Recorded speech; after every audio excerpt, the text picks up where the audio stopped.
নমস্কার বন্ধুরা, শুভ সকাল। কেমন আছো সবাই? আশা করছি সবাই খুব ভালো আছে। আমরাও খুবই ভালো আছি। অনেকদিন পরে আবার একটা মিনি ব্লগ নিয়ে চলে আসলাম। সকাল সকাল ঘুম থেকে উঠে পড়েছি, আর সূর্যি মামা সবে সবে উঠেছে, দেখতে কিন্তু অনেকটা সুন্দর লাগছিল।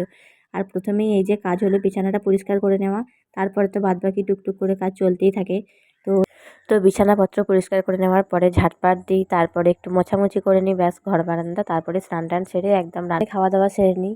তো একদম রান্না বান্নায় তো ঢুকে গেলে খাওয়ার কোনো তুমি সময়ও পাবে না হাতে। বিছানাটা পরিষ্কার করে নেওয়ার পরে বেশ কিন্তু সুন্দর দেখাচ্ছে। এখন স্নান টান সেরে চলে এসেছি, একদম চুল টুলও আঁচড়ে নিয়েছি, কারণ হচ্ছে যে রান্নার মাঝে তার এসব হবে না, একদম সেই আবার বিকালবেলা করে, তাহলে চুলের অবস্থা একদম যাচ্ছে তাই হয়ে যাবে। এদিকে একটু লিখেই বসিয়ে দিলাম, আদা দিয়ে লিখে আছে, কিন্তু আদাটা পরে দিয়েছিলাম, তোমাদের সঙ্গে সেটা এখন আর শেয়ার করতে পারিনি।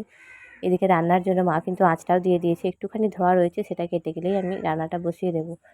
তো এই হচ্ছে সকালবেলার একদম তাড়াহুড়ো মহাযুদ্ধ বলতে পারো। এদিকে কিন্তু দেখো ধোয়াটা কেটে যাবার পরে ভাতটা বসিয়ে দিয়েছি। দুটো আলু কিন্তু সেদ্ধতেও দিয়েছিলাম, কারণ ছেলে আলু সেদ্ধ দিয়ে ভাতটা খেতে ভীষণ ভালোবাসে। আর আজকে দুটো দাদা আর কি আমাদের বাড়িতে খাবে, কালী পুজোর প্যান্ডেল করতে এসছে তারাই আর কি বাড়িতে কালী পুজো, তো সেই নিয়ে অনেকটা চাপেই রয়েছি।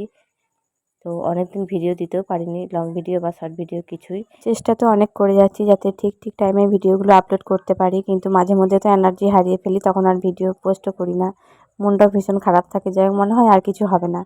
তো এই হচ্ছে ব্যাপার, চেষ্টা করে যাই, যা আছে কপালে সেটুকুই হবে। তো ফাইনালি এদিকে সকাল সকাল একটু রান্না বান্না হয়ে গেছিলো, সবার খাওয়া দাওয়া কমপ্লিট হয়ে গেছিলো। এদিকে ছেলেকে স্নান করিয়ে খাইয়ে ঘুম পাড়াবো, আর এখন আমার কাজ এখন এবেলার মতো শেষ।